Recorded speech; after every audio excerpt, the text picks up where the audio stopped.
Hey there, everybody. My name is Jeremy Siskin. I'm the author of Playing Solo Jazz Piano. I'm the author of Jazz Piano Fundamentals. And I'm the author of Solo Standards for Piano. They're all available at jeremysiskind.com, jeremysiskind.com for my Spanish watchers. If you understood everything but .com, then I don't quite understand. And today I had a handful of questions about pedal points asked to me by a listener, a watcher, an interested pianist who was watching, it was in part inspired by the Rick Beato interview with Brad Meldau, and he's talking about A Night Has a Thousand Eyes. And so I wanted to talk a little bit about pedal points, how we voice pedal points, different kinds, why we might use pedal points, where we might use pedal points, and then a little bit about what might make a pedal point modal or not. And so I've got this chart here for The Night Has a Thousand Eyes, and this chart already kind of reflects Coltrane's arrangement of the tune. Assumedly, I can't say that I'm familiar with the tune, but based on Meldau's account in that Rick Beato interview, which if you haven't seen, I'm not like a huge Rick Beato fan. It's pretty cool listening to Brad Meldau chat for like 90 minutes or more. But Brad says, basically,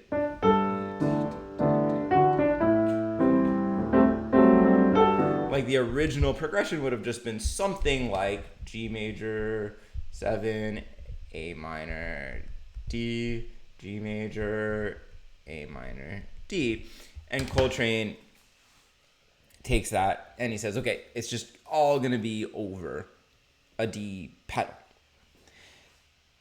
And so first let's talk about how we voice pedal points. And I'll separate it into two ways. One is with a shuttle, and this is what Meldau demonstrates in that video. And I think I have the timing here. If you want to go over to that video, it's at 53:35. In the video, he goes,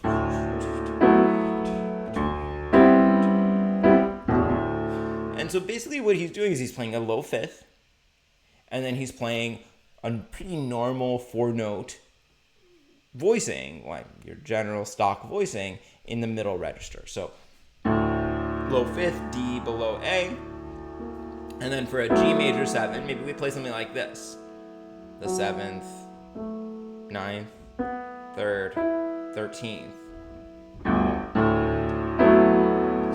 And then for the D7 sus, it's kind of like an A minor 7 voicing, right? G, B, C, E.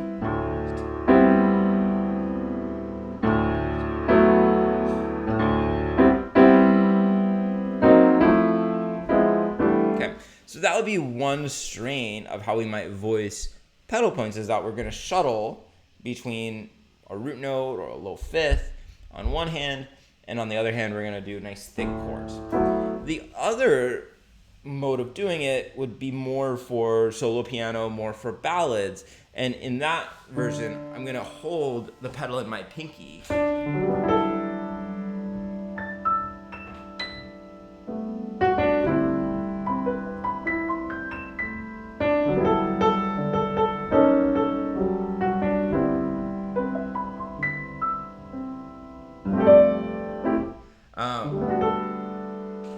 And I'm voicing it kind of like I would otherwise, except do notice that I have my G in the middle of the G major 7.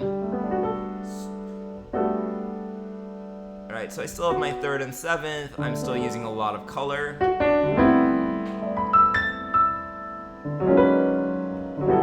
And I am comfortable using more dissonance than I otherwise would over a pedal point. Now, D is kind of in a funky place because I either have to be here, like pretty close to middle C, or down here where it's a really big stretch. I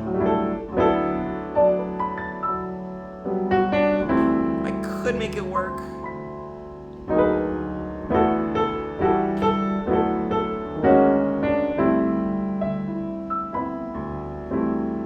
Always, if you've been watching this channel for a while, I talk about the magic range, where I want to put my 3rd and 7th. So I'm always reaching towards that part of the piano.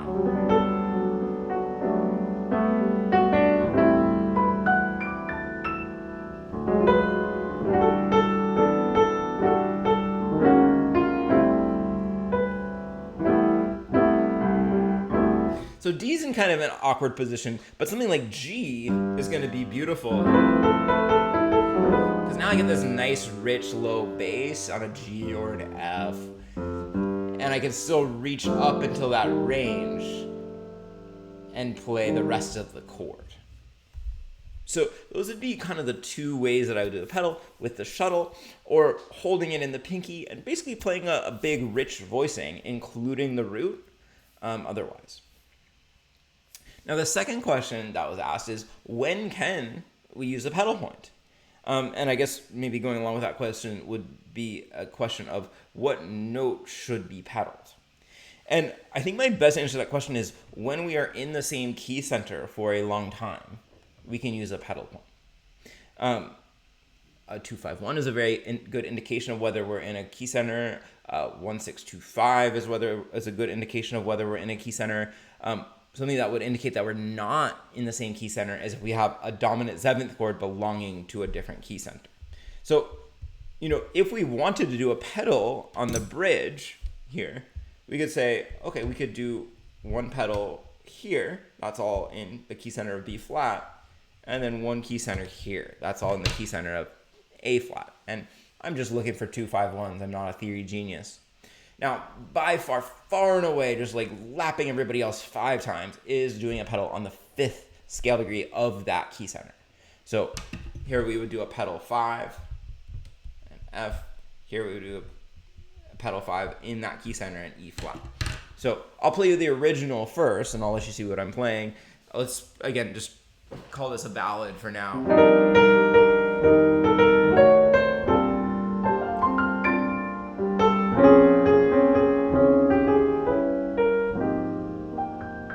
So that's how the bridge would usually go. With a pedal, we get...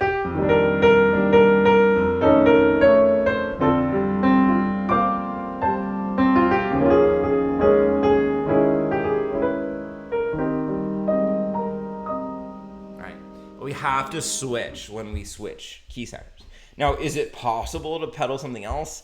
Like, kind of. It's not really going to sound so much like jazz. If we decide, oh, I'm in the key of B flat, let me pedal a B flat that whole time. Okay, maybe. And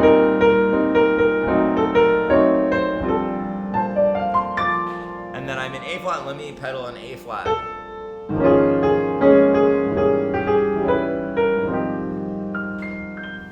If I'm being honest, I didn't hate that as much as I was describing.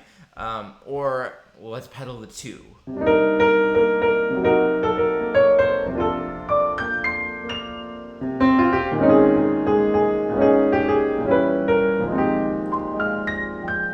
Sounds a little weird, right? It's a little bit off. It's okay. Let's look at another tune. I don't really have anything pulled up, but let's take... So My Funny Valentine is the first tune that I saw on my little playlist. It already kind of has a pedal at the beginning, right? It's on C minor for a while. Now here's the situation.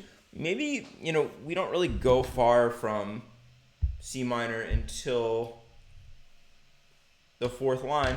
What if we put a G in the bottom of all this? Hear it?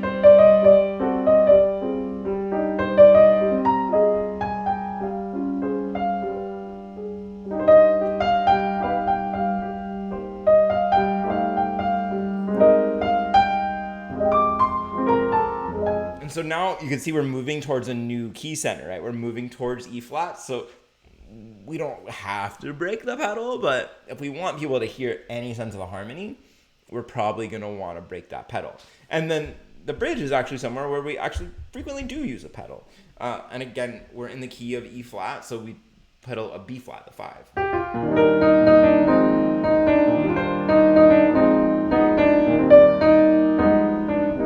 And again, the place where I break the pedal would be where I have another dominant chord, a dominant chord other than the 5.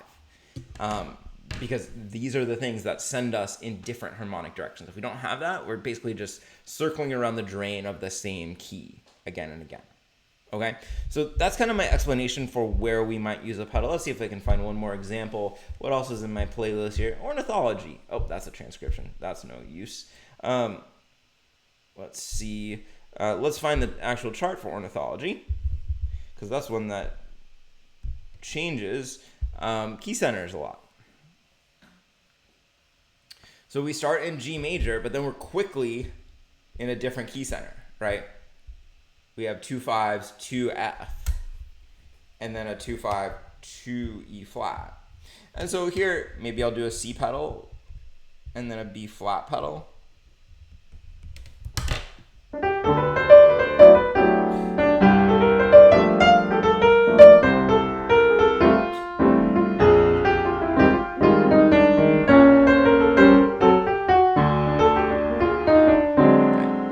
I don't know if that's going to be my ultimate like favorite ever interpretation of this tune, but it's certainly not impossible. It could work. It could happen. It doesn't sound awful. All right, and then I think I had one more question, which is when would we how would we make a pedal more or less modal? And let's go back to The Night Has a Thousand Eyes. Ugh, this program is the worst sometimes. It's usually the best. A lot of you ask me this question of where are you writing music, and the answer is Fourscore is the app that I use to notate things on. Okay, so what would make this modal or not? And if you recall, I said that the general idea of the original progression was 1 2 5 1 2 5 1, and one of the things that's, to me, defines modal jazz is we get rid of dominant chords. And so my interpretation of what's happening here is that we have G major with D in the bass, and then we have A minor with D in the bass. So it's like,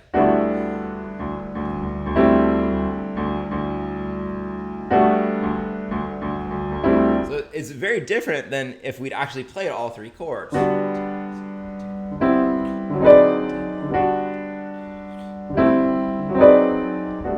And when we think about something being modal, a lot of people, want to think about what modes we're using.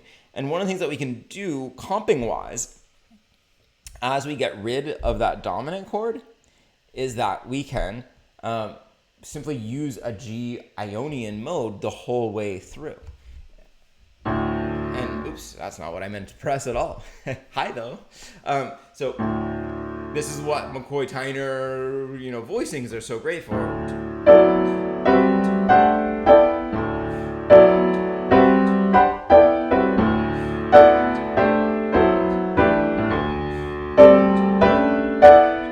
So I could just use notes from the G major scale pattern. So what voicings and quartal voicings and clustery voicings.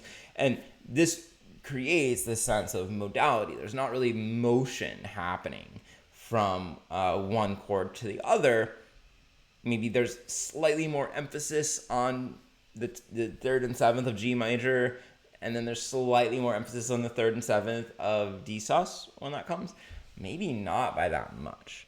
So when we talk about transforming this pedal point and making it modal, we're mostly talking about getting rid of the dominant chord, which really smooths the way between these changes to make them feel basically that they're all in the same overall diatonic scale. All right, folks, I hope that was useful. If you like that, you probably really enjoy playing solo jazz piano. We talk about all this nerdy pianistic harmony, voicing sort of thing. Since we're talking about pedals, let's talk about flower pedals. If you've watched all the way to the end, why don't you share your favorite type of flower with me? Sounds fun, right? All right, everybody, thanks for watching.